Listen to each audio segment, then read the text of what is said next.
Hi, this is Melanie from Screen Time with Mel, and today we're going to talk about Season 1, Episode 3 of Andor. So let's go ahead and get into it. Hey everybody, thank you so much for joining me today. If you're returning, thank you so much for watching another one of my videos. I really appreciate it. And if you're brand new, I really hope you like this video and participate in the conversation down below. I would love to hear from you. So thank you for being here. I appreciate it. Alright, so let's go ahead and get into the show, or get into talking about the show. This is episode 3, and yes, they did start to pull a lot of stuff together. A lot more of it makes sense. There's some things that still don't make sense to me, and maybe I'll find that out later on, but they did start to pull a lot of stuff together, and maybe I should know it from other things, but anyway, let me start talking about it. So we start this episode, of course they do a recap, and we start this episode back in the past with Cassian as a child, and he sees himself in a reflection, and the way he reacts to it is very violent. And I don't know if it's because he's never seen himself before, or because he's so traumatized by the death of his friend that he just can't take looking at himself. So he reacts violently and starts beating on everything inside the ship. He had gotten into the ship that had crashed. He'd gotten in there, found other dead people, and then saw himself and started beating on the equipment. And then we leave that area and we go back to where Cassian is at. Now, I was mistaken.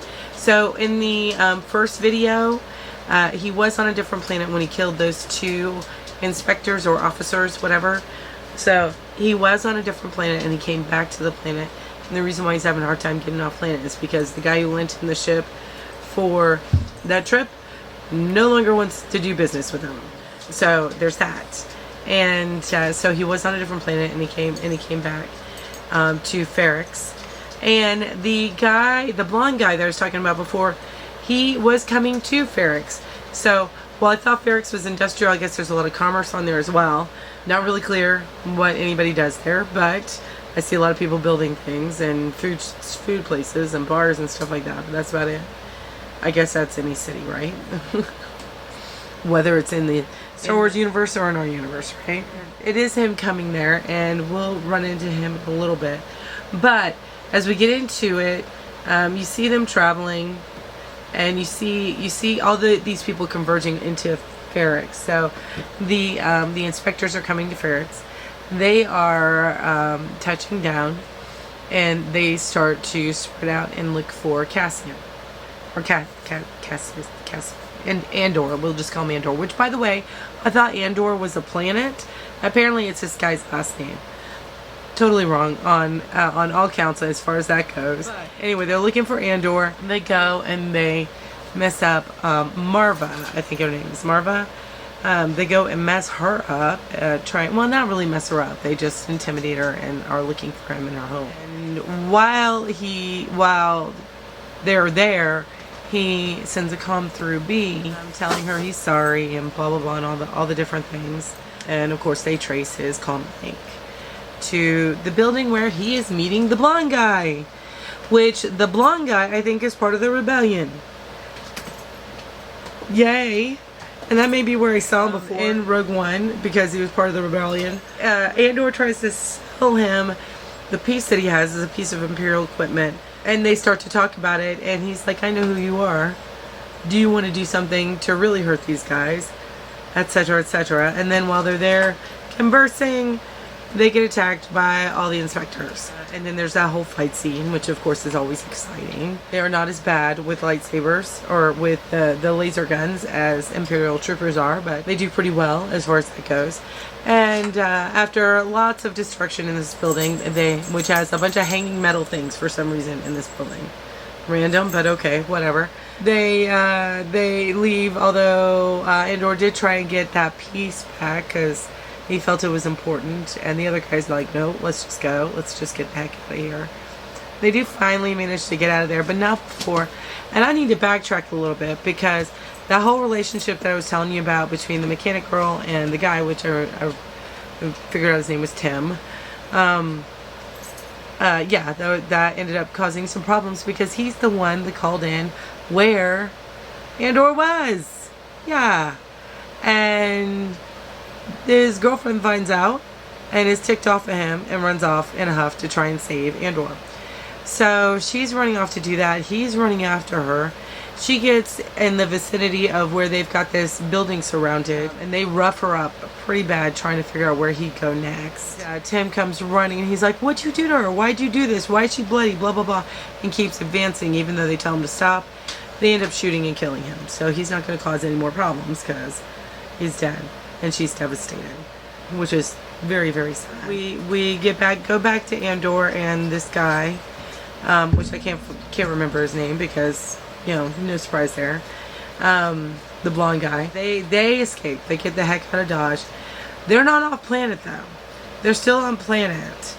They go off on a little speeder, go somewhere else. I see them crossing like farmlands or something. But they run off on a speeder. We are left with the devastation of what happened in the town.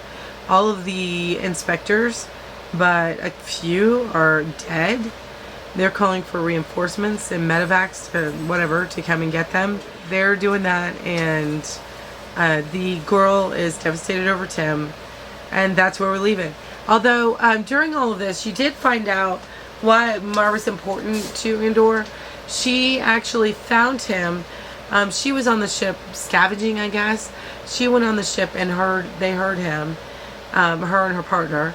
And she found him and rescued him from that particular planet, which I guess is Kenari. Rescued him from that planet, and then essentially raised him from the time he was about, what, 15, 14, somewhere between 13 and 15. Raised him and to the age that he is now. Been taking care of him. So she's, at the end, they show her crying because she knows he's in trouble. So she's worried about him, of course. And that's basically where we ended. That's all that it is, in a very succinct nutshell. So I'm kind of glad that we start to get the converging of the storylines. I do appreciate that, and understanding where Andor was from. I am still not understanding why there was no adults on Kenari. Maybe they all died in this horrible mining accident. And I was wrong about that particular planet being in trouble for insurrection. It was actually just Andor that was had a problem with that.